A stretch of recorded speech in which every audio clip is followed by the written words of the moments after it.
But Yeah. it's not like a cake. Right. It's very good. It's really good. I don't know All if right. I'm going to be able to get on to the other You want thing. to try those babies? Okay. What are these again? Cheesecake curds. Cheesecake Eli's cheesecake pieces, battered and deep fried golden brown and funnel cake batter. Oh my And then God. topped with powdered sugar, and they're served with a strawberry. strawberry dipping sauce. Oh man. These are so good.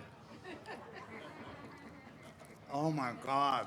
We might just stay at this table the rest of the show, huh? I could eat this whole bowl. This is yummy. My shift is almost done. I could actually eat this whole Yeah. bowl and go take a nap. Go for it. You take a nap under the prize wheel back there. This is really good. It's funny though, because you look at it and it looks like regular cheese curds, right? And then you take a bite and Yes. it's not chewy. It's not what you were It expecting. like melts in your mouth like a cheesecake does, and so it's a little bit deceiving, isn't it? I have to stop. That's So really good. good. That's amazing. All right, 2 thumbs up. You want to try one there, Junior? We're 100% on the food Oh. today. You want to try I one? know, aren't we? You know why? Because there's Try nothing one? dill in it. I like dill Here, take one pickles, down, but you pass put it stuff around. in that. It's not your jam. It's not my That's all jam. right. I love dill There you pickles go. though. Have you had the deep fried ones yet? I had those yesterday. Yes, that's Teresa's, my wife's favorite. Those were good. Yeah, so I have to have some. I'm not giving this biscuit to the crowd. No, I don't blame you. All right. It's going still- right in the barrel. Still to come here this morning, we're going to check in with reporter Kristen Hobrecht. She's going to introduce us to a State Fair super fan. Everyone out here is a fan of the Minnesota State Fair, but it takes a special someone to be a super fan of the fair. Coming up after the break, we'll introduce you to the Minneapolis woman with a permanent love for the great Minnesota get-together.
Well, hey, everybody. We are back live at the State Fair having a grand old time. It's Kids Day at the fair, so all the little kidlets out here having a wonderful time. The weather could not be better today, by And the I way. think that you get discounts on Midway and Kidway because it's Kids Day too. But if you can't make it out today, don't worry because I think Monday, Labor Day, is Kids Day as well. So Awesome sauce. more deals going on. All right, time now for 5 on the fair. 5 on the farm. 5 on the fair. 5 on the farm at the fair. 5 at the fair on the farm. The State Fair has a rich history of being a gathering place for. Why do we even have those things? I mean, I've not followed them the whole day. Joining Stupid. us today is the 70th Princess K of the Milky Way. We have Emma Kubel here. We also have Moo Booth Superintendent Doris Mold. Both of you, thanks for being here. Of course, I'm glad to be here. Thank you. It's great to Okay, be here. so the plan was we were going to milk a cow, you and me, Emma, but that plan has changed. Yeah. Tell me why. So the cow isn't very happy right now, and that's okay. Sometimes they do get a little antsy, and we just don't want anybody to get hurt, so it's the safest option to just look at the cow and talk about milking a cow instead of actually milking her. Doris, is that a typical reaction for the animal? Not usually, but she's got bright lights. There's a lot of people. There's unusual noise behind her. And because cows don't have real good peripheral vision, they get worried when somebody's up behind them and they hear people on other stages, other places. And frankly, folks, they don't have crowds watching them at home getting milked. For sure. I mean, I don't. Yeah. It makes No. perfect sense to us. So tell us what's going on and what people can see in the Moo Booth this year, Emma. So the Moo Booth, we have milking demonstrations 3 times a day, correct?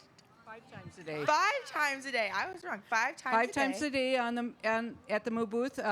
You can watch at 10, 12, 2, 4, and 6, and at 11:30 and 1:30 we have hand milking, so people can try hand milking that we were going to do, and we promise that the cows will be mellow for that, folks. All right, Emma, tell me about being Princess K of the Milky Way. Congratulations. Thank you. It was a dream come true. I've always wanted to be Princess K, so being here at the fair with all of you is just so incredible for me. What has it been like for you to be at the fair? Like, what is your responsibility while you're here over the 12-day run, other than, of course, the butter carving? My responsibilities are to talk with fairgoers and really share what it's like to grow up on a dairy farm and share what we care about as dairy farmers, like animal care and land care and things like that. And where are you from? I'm from Waterville, Minnesota in Rice County. So are you spending the entire 12 days, and then what happens after the fair? What's the next year look like? I will be here every day at the fair, so this is the 7th day that I've been here. And after the fair is over, I will have different functions that I'll go to and classroom visits, things like that, really just sharing the story of our dairy farmers this year. Talk to me a little bit about the importance of having this available for people to see. I imagine, I'm sure there's people who think that chocolate milk comes from chocolate cows. Maybe not that bad, but this got to be a good experience for people to sort of understand how the process works. Right. We really want people to understand where their food comes from. And because most people are several generations removed from the farm, they don't get this experience to see animals and touch them. And in fact, she's mellowed out really good now. We probably could have milked her, but given the fact that we've taken up some time on the interview, probably won't be here. But we really like to tell people from everything from what happens on the farm with the farmers and the cattle and all the way to the processing plant to their table and refrigerator at home. I'm told we might have time if we don't think that's gonna. No. Don't Let's keep it chill. aggravate the cow, Jane. If you guys want to try, if What you do you don't, think, then Emma? that's Should we try? totally up to I you would do guys. it, yeah. Okay. All right, let's give it a whirl. You show me how it's done. Is this Tinker? Is that the name? The name's Tinkerbell. Oh, hi, Tinkerbell. Maybe? Oh Should no, we I start know. with I petting saw you Tinkerbell? handling her. Hi. Hi. It's okay. Do you smell that biscuit on my hands? I know, it's yummy. It's okay. You're super pretty. You're Hi. very nice. It's okay. Thank you very much. All right, so I guess we're getting set up and you're putting gloves on. Yes. So we always wear gloves when we milk our cows just because we want to keep the cow as clean as possible and also ourselves as clean as possible. Okay, and have you ever milked a cow in a dress and a sash before? You know, I think it's always been my dream to milk a cow in a dress. On live Same. television? Not on live television, but I did visit the farm in dresses when I was younger, so this is not uncommon for me. Okay, is there a trick? Is there a method? Is there a way that you do this? My dad always would tell me that when you go up to milk a cow, you always want to put your hand on her first so that she knows you're there. Because the most important thing is keeping our cows calm and letting them know that they're safe in whatever space that they're in. So that's what I always do. I put my hand on the back of the cow, and then you kind of want to pull from the top down, but you're not really pulling. It's more of a squeeze, because that's what the calf would be doing, is squeezing the teat. All right. Okay sign. You put that up at the top of the teat, you wrap your fingers around and pull down and squeeze and release. All right, Emma. I'm going to let you go first.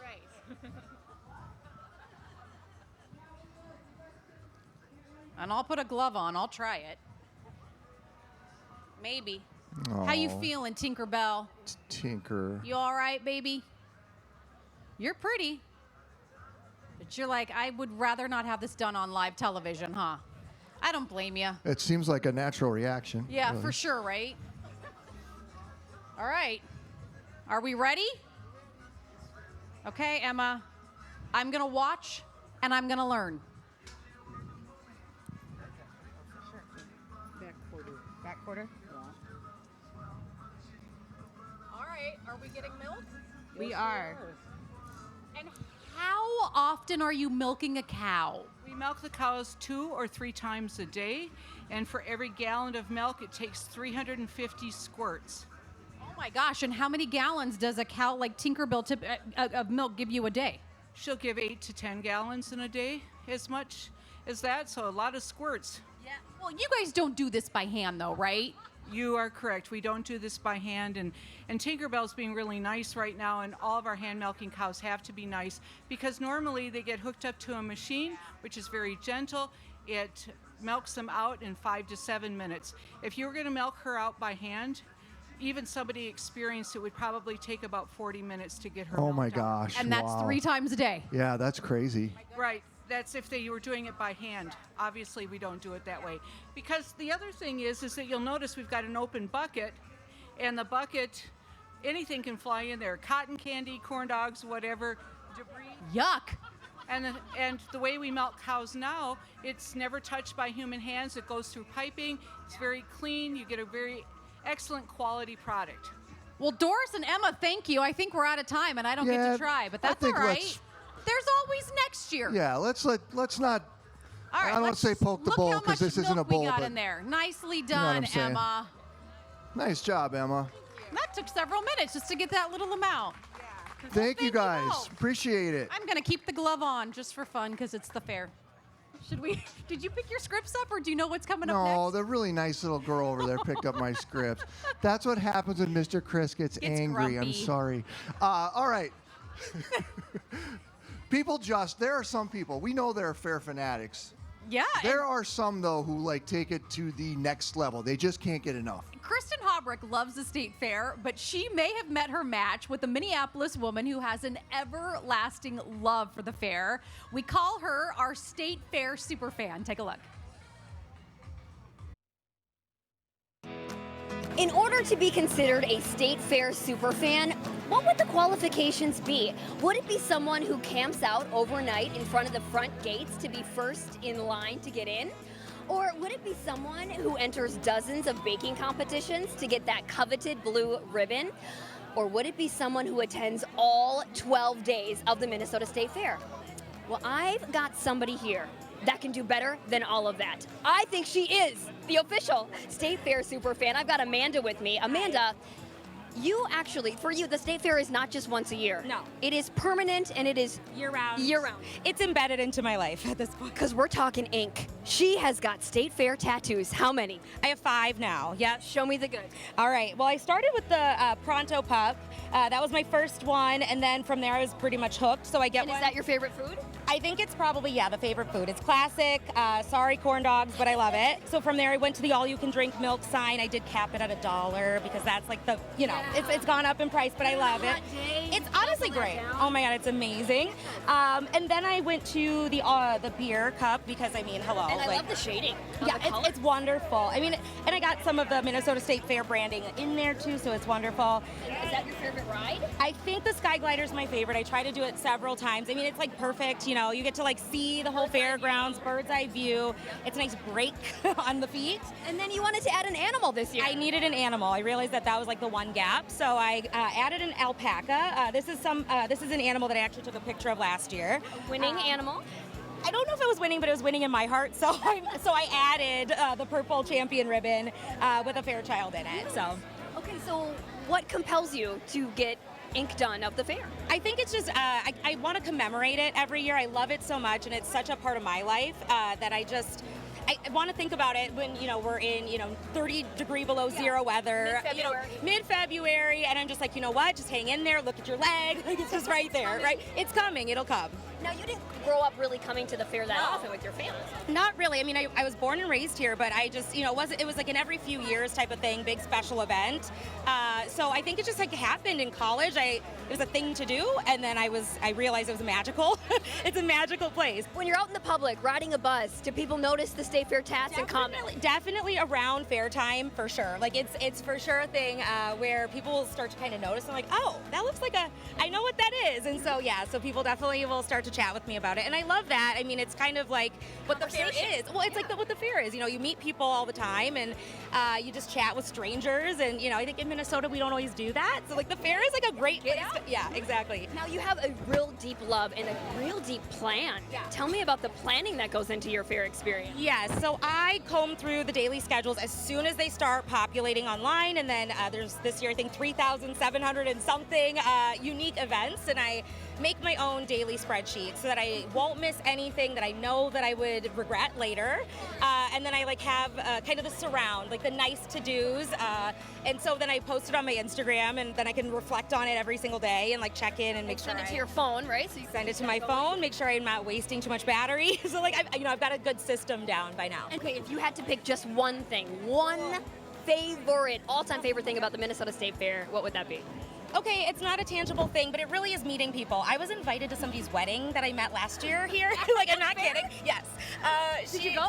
I didn't go because I injured myself and had surgery. But I mean, we talk all the time, and so I mean, I think it really is the people and the people watching, but the people meeting. I've just you just chat with folks. But I know it's a little intangible. If I needed to pick one tangible thing, I'd say llama costume contest or PR competition. I love your dedication. High five. Cheers to the fair. Have a good time. Thanks. Got to get us some State Fair tattoos, apparently. I was going to say, Amanda's giving you a little run for your money. Maybe you need that foot-long hot dog. Yeah, foot-long hot dog right there. Right there. That would look really good. That is your go-to every year. If you would like to follow Amanda's adventures at the fair, make sure that you check out her Instagram page. It is My State Fair Lady. Awesome. All right, we'll be right back. Minnesota Live at the fair.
All right, everybody, we're back here, Minnesota Live. And when we went to commercial break, we threw this question up here for you. This is today's fair fact. How many acres make up the state fairgrounds?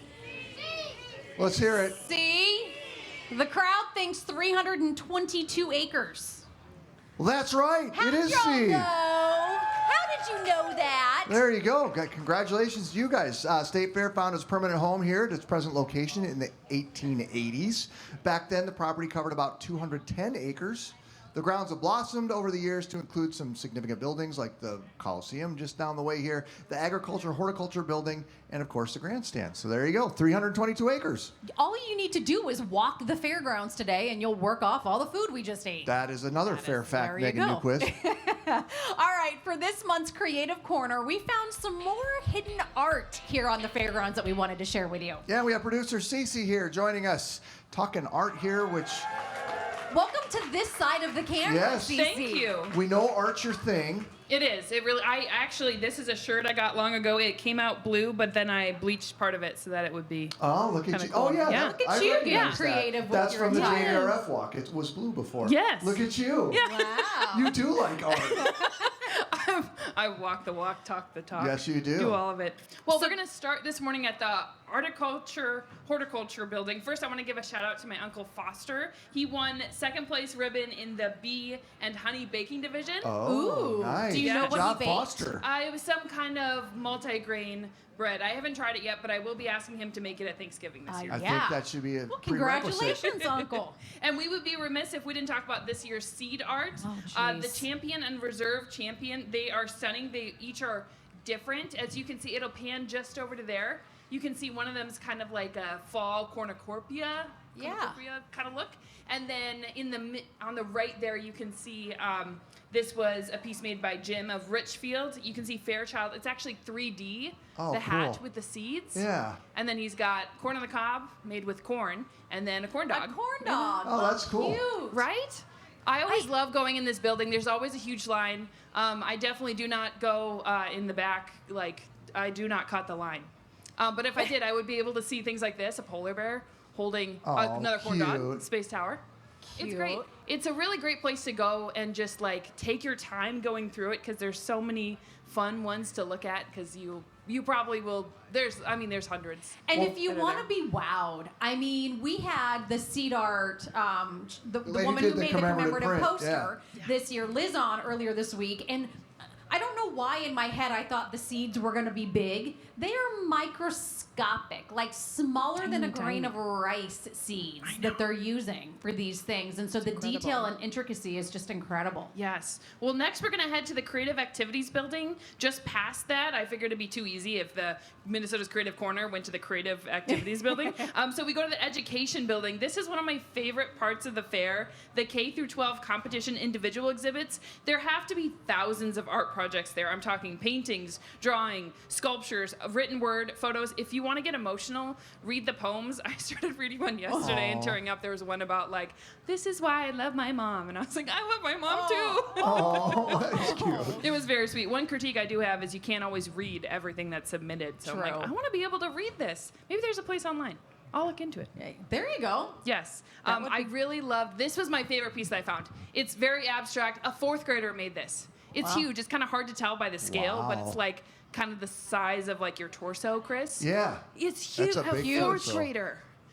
That is cool. Right? I want to know how they did this. I tried to see their name, but if you made this or your child made this, please tell me. I want to know. I couldn't see. It was too high up. They like put them all the way up to the ceiling because there's so many different art projects.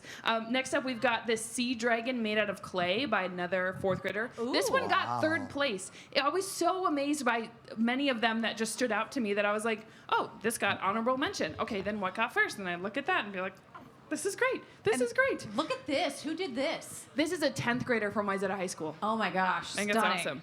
Well, next we're going to head to the outside the 4-H building, the newspaper museum. You can get a hand-folded newspaper hat. They use machines that were created like 100 years ago to make daily newspapers for the fair. Oh, cool. Every day. Yes, those are your hats. Oh, they look stunning. It only takes 2 minutes to fold them. You can also get instructions on how to we fold them go. yourself. I love it. You brought this, and I was afraid this was going to be an assignment for us to make this, so I'm glad it's not. I know you well to Make your know own not to do hats. that. Yes. And then right next door, one of my favorite, I know I've said it before, but it really is my favorite, the Fine Arts Building. I think about the art that I see here all year long. I'll think about it for years after. All the art that's submitted has to be made within the last 2 years. So it's really a snapshot of artists in the state of Minnesota. Oh, sure. Yeah, that makes sense. And it's air conditioned. You can't bring open drinks in there, but it's a great place to go if you need some AC. This piece is the Superior Grand Marais by Kimberly. Oh, gosh, And, that's so pretty. I found out, so she's a contemporary painter who said, so much joy is given to us through nature. I hope to pay it forward through my art. Wow. That is That's beautiful. oil on canvas there. That's really It's great to nice. see the details up close. And then what is this that? one, this is a mixed media assemblage by Gary Carlson. He said, I want to create a sense of mystery that invites the viewer to interpret the sculpture through their own experiences. It looks like he's a bow, right? Yeah. It's a bow?